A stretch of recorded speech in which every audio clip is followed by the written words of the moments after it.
जाकर के आप उनके स्मार्ट कॉन्ट्रैक्ट को जिस भी ब्लॉकचेन पर डिप्लॉय हैं, आप एक बार जाकर के उनको चेक कर लेना। आपको मैं गारंटी लिख के देता हूँ कि कोई भी ऐसा कॉन्ट्रैक्ट देखने नहीं मिलेगा जो 100% डिसेंट्रलाइज्ड हो।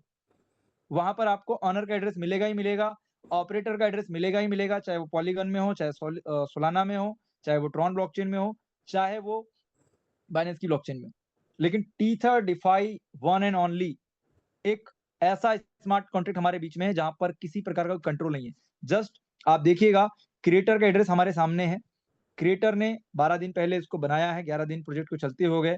तो क्रिएटर का एड्रेस मतलब कि एक बनाने वाले का एड्रेस है, उसका पता है। इसके इस एड्रेस पे जाकर के हम सारी एक्टिविटी पता कर सकते हैं कि इसने क्या बनाया है, कितने कॉन्ट्रैक्ट बनाया है, कोई हिडन कंट्रोल तो नहीं है, राइट।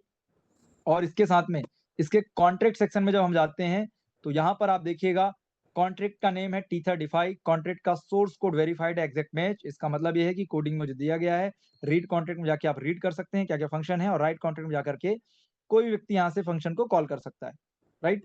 चलिए, तो सबसे पहले हम चलते हैं बनाने वाले के पास में कि बनाने वाले ने कितने कॉन्ट्रैक्ट बनाए हैं, क्योंकि पूरी दुनिया में यही एक ऐसा प्रोजेक्ट है जो कहीं ना कहीं सिंगल कॉन्ट्रैक्ट पर बेस्ड है, और यहाँ पर किसी और चीज का एड्रेस आपको देखने नहीं मिलता। ये वही कॉन्ट्रैक्ट एड्रेस है जहां पर टी35 में जितना भी पैसा डिपॉजिट होगा वो यहीं पर होगा, और विड्रॉल जो होगा वो यहीं पे होगा। तो आप सोच करके देखिए, क्या आपने आज तक कभी ऐसी ट्रांसपेरेंसी देखी है? ऐसा नहीं है कि मार्केट में आपने कोई सिमिलर प्रोजेक्ट किया हो और आपको लग रहा हो कि सर वहां पे तो हमें ट्रेडिंग के रूप में जनरेशन दिखाई जा रही थी, जनरेशन से वहां पैसा मिलता था। अगर आपको वहां जनरेशन से पैसा मिलता था तो फिर बंद क्यों हो गया? इसका उत्तर भी आपको ही अपने आप से पूछना होगा, क्योंकि मैं तो आपको यहाँ पर सिर्फ डिसेंट्रलाइज कैसे है और ये प्रोजेक्ट की ताकत क्या है, मैं तो आपको ये समझाने आज यहाँ पर आया हूँ, राइट। चलिए, हम क्रिएटर के एड्रेस पे क्लिक कर लेते हैं और इसकी एक्टिविटी को चेक कर लेते हैं, क्योंकि प्रोजेक्ट में अर्निंग करना सेकेंडरी पार्ट है। प्रोजेक्ट कितना सेफ है, सिक्योर है, कहाँ से है, कब बना, कैसे बना, ये जानना बहुत जरूरी है। तो आप देखिएगा, इसके हम ट्रांजेक्शन में आ चुके हैं, और पहली एक्टिविटी, ये एक वॉलेट एड्रेस है जहां पर क्रिएटर का वॉलेट एड्रेस है, जहां पर 9 दिसंबर को क्रिएटर के एड्रेस पे क्या हुआ, इस एड्रेस से एक्टिविटी हुई है इन की। अब ये इन क्या हुए हैं, 0.01 बीएनबी हुए हैं। फिर इसके बाद में फिर से एक एंट्री बीएनबी की हुई है 0.01 की, और इसके बाद में 9 दिसंबर को टी35 का स्मार्ट कॉन्ट्रैक्ट यहाँ पर क्रिएट किया गया। पहली एक्टिविटी आप देखिएगा, जिसका लास्ट में जो एड्रेस है 1935F, ये स्मार्ट कॉन्ट्रैक्ट एड्रेस है। मतलब कि ये टी35 का स्मार्ट कॉन्ट्रैक्ट है। यहाँ पे जैसे कि आप नाम भी देख पा रहे हैं, और अभी हमने पीछे भी यहाँ पर देखा था पहली स्लाइड में। तो यहाँ पर बनाने वाले ने कॉन्ट्रैक्ट को क्रिएट किया, और इसके बाद में ऊपर देखिएगा, डेट सहित मैं आपको दिखाने का प्रयास करूंगा। 9 दिसंबर को कॉन्ट्रैक्ट बना, और उसके ऊपर में 11 डेज एगो आप देख पा रहे हैं, 10 तारीख को इसका कॉन्ट्रैक्ट ऑनरशिप रिनाउंस हो गया। इसका मतलब है कि बनाने वाले ने एक दिन बाद इस कॉन्ट्रैक्ट में अपना सारा कंट्रोल खो दिया। उसका प्रूफ कैसे दिखेगा? जस्ट बगल में आएंगे, आपको यहाँ पर दिख जाएगा कि क्या फंक्शन कॉल हुआ है, रिनाउंस ऑनरशिप, राइट। किस कॉन्ट्रैक्ट की हुई है? आउट आप देखेंगे एक्टिविटी 1935F। तो जब तक यहाँ पर ऑनरशिप रिनाउंस नहीं की गई थी, तब तक इसके कंट्रोल में था ये पूरा का पूरा कॉन्ट्रैक्ट टी35 का। लेकिन अब ये ऑनरशिप रिनाउंस हो गई है, इसका मतलब है कि अभी इसका कोई मालिक नहीं है। और कॉन्ट्रैक्ट, इसी कॉन्ट्रैक्ट में जब हम जाकर के चेक करेंगे, क्या इसने कभी किसी और एड्रेस पे परमिशन तो नहीं दे रखी है कि एक साइड से उसने ऑनरशिप रिनाउंस कर दी और दूसरे को परमिशन दे दी, ताकि वो इन फ्यूचर में दिक्कत पैदा करे। तो यहाँ पर ऐसा कुछ भी नहीं है। अब इसको हम चेक करेंगे इसके कॉन्ट्रैक्ट पे जाकर के, राइट। तो आपने देख लिया कि क्रिएटर ने क्या किया है, कोई भी दूसरा आपको कॉन्ट्रैक्ट एड्रेस यहाँ पर देखने को नहीं मिलेगा, राइट। ये देखिएगा, कॉन्ट्रैक्ट क्रिएट किया गया, ऑनरशिप रिनाउंस की गई, इसके बाद में कोई ऐसी एक्टिविटी आपको यहाँ पर देखने को नहीं मिलेगी।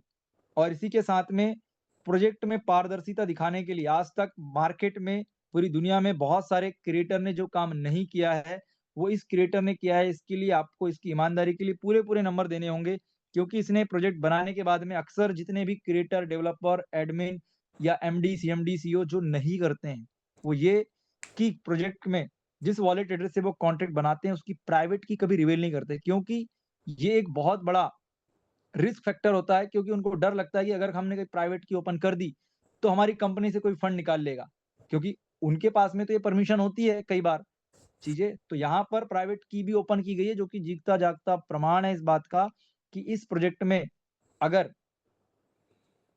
क्रिएटर पैसे निकाल सकता है तो आप भी पैसे निकाल सकते हैं। समझने का मतलब क्या है, समझाने का मतलब क्या है कि पूरी दुनिया को एक चैलेंज है।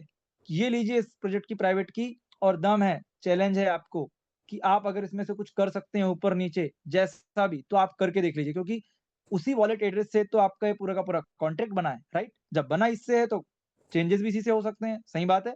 तो आपको इसीलिए प्राइवेट की भी ओपन की गई है, क्योंकि यहाँ पे कोई चेंजेस नहीं किए जा सकते, इसीलिए क्रिएटर के साइड से आसान हो गया कि वो पब्लिक में प्राइवेट की को रिवील कर पाए। अब इसके कॉन्ट्रैक्ट पे आते हैं और इसके कॉन्ट्रैक्ट में आप यहाँ पर पहले ऑप्शन से लेकर के आप लास्ट के पूरे 51 ऑप्शन तक माफ कीजिएगा 55 तक, फर्स्ट से लेकर के 55 तक आपको यहाँ पर कहीं पर भी domain, separator, has role, get admin role, operator role आपको ये देखने नहीं मिलेगा। ऊपर में एडमिन वॉलेट का आपको एक एड्रेस ज़रूर देखने मिलेगा और ये किस बात के लिए रखा गया है, मैं इसको भी थोड़ा-सा क्लियर करना चाहूँगा। ये जो एडमिन वॉलेट एड्रेस आपको जो देखने मिल रहा है, तो यहाँ पर ऊपर में आप देखिएगा एडमिन फीस, तो ये 5% की जो एडमिन फीस है, जब भी कोई व्यक्ति इस कॉन्ट्रैक्ट में पैसा डालेगा, according to T35 plan calculation और शेयरिंग के हिसाब से, तो यहाँ पर 100% फंड डिपॉजिट होगा, जिसमें से 5% ऑटोमेटिक इस एडमिन वॉलेट के एड्रेस पे चला जाएगा, जो कि इसके इकोसिस्टम को, मार्केटिंग को, इसके इंफ्रास्ट्रक्चर के बिल्ड करने के लिए या आप समझ लीजिए कि एक प्रकार का प्रोजेक्ट बनाने की उसकी कॉस्ट हम मान सकते हैं, राइट? क्योंकि हमें विड्रॉल पे इस सिस्टम में चार्ज नहीं लगता है। तो इसी एड्रेस पे 5% आपका हर समय जाने वाला है, जब भी कोई डिपॉजिट होगा, जब भी कोई कंपाउंडिंग के लिए फंड डलेगा। इसके अलावा आपको कोई भी दूसरा एड्रेस देखने नहीं मिल सकता। ये क्यों डाला गया है यहाँ पर? जिससे कि कॉन्ट्रैक्ट ऑटोमेटिक कमांड दे सके कि जब भी कोई फंड आए तो 5% इस कॉन्ट्रैक्ट में चला जाए। इसके अलावा इसका कोई और दूसरा काम यहाँ पर नहीं है। आगे चलते हैं और इस बात को वेरीफाई करने के लिए टोकन ट्रांसफर पे जाकर के इस बात को प्रूव भी कर लेते हैं। जैसे कि आप देखिएगा, अभी-अभी ये ब्लॉक नंबर है। जब भी कोई व्यक्ति डिपॉज़िट करता है तो यहाँ पर उसके क्या बनते हैं, 2 एक्टिविटी यहाँ पर हमें नज़र आती है, जैसे कि आप देख पा रहे हैं सेम ब्लॉक है। तो पहली एक्टिविटी क्या हुई कि किसी 1 CB0 वाले पर्सन ने, जिसका एड्रेस ये है, उन्होंने $10 डिपॉज़िट किया। तो $10 कहाँ पे आए? कॉन्ट्रैक्ट में आए और कॉन्ट्रैक्ट में आने के बाद में ऑटोमेटिक कहाँ चले गए? कॉन्ट्रैक्ट से 0.5 मतलब कि 5% हिस्सा कहाँ चला गया? पूरा 100% फंड आने के बाद में 5% ऑटोमेटिक क्रिएटर के मतलब कि एडमिन वॉलेट के एड्रेस पे चला गया। इससे क्या बात पता चली, जो मैंने आपको भी पीछे कॉन्ट्रैक्ट में आपको दिखाया था कि एडमिन वॉलेट में 5% डिपॉज़िट फंड का जाता है, राइट? इसके साथ में अब आगे चलते हैं और वापस रीड कॉन्ट्रैक्ट में अब एक चीज़ चेक करते हैं और वो चीज़ें क्या हैं? जैसे कि आप देखिएगा capital, daily, percentage, cycle duration क्या है, मैक्सिमम पोज़ीशन क्या है, रैंक डेप्थ क्या है, ठीक है? उसके बाद में रैंक परसेंटेज, मैक्सिमम अप्लाइन की डेप्थ क्या है, मिनिमम डिपॉज़िट क्या है, विथड्रॉल क्या है, राइट? ये हर एक ऑप्शन मैं आपको ओपन करके दिखाते जा रहा हूँ यहाँ पे, आप इसको देखते जाइएगा, थोड़ा-सा फास्ट हम चलेंगे, right? Minimum withdrawal, minimum active L1 से L5 तक, ठीक है? मिनिमम एक्टिव फॉर क्वालिफिकेशन के लिए क्या है, डायरेक्ट के लिए क्या है, इसके साथ में 16 से 20 लेवल के लिए आपको क्या करना होगा, ठीक है? मिनिमम डायरेक्ट आपके 6 से 10 लेवल के लिए आपको कितने करने होंगे, राइट? रैंक आपकी क्या है, रैंक परसेंटेज आपको कितना मिलेगा, टीम एक्टिव डिपॉज़िट आपकी टीम का डिपॉज़िट क्या है, आपकी टीम कितनी हो चुकी है, अपना एड्रेस डाल के आप क्वेरी कर सकते हैं। रेफरल परसेंटेज आपको क्या मिलने वाला है, इसके बारे में जानकारी आपको दिखाई देगी। टोटल डिपॉज़िट ये दिखाई देगा। डेली की आपकी आरओआई क्या आ रही है, ठीक है? आरओआई का पूरा थ्रेशोल्ड यहाँ पर दिखाई देगा आपको। टाइम स्टेप आपको दिखाई देगी, कब टाइमिंग है, ठीक है? कब आपको डेली आरओआई आती है, तो 24 घंटे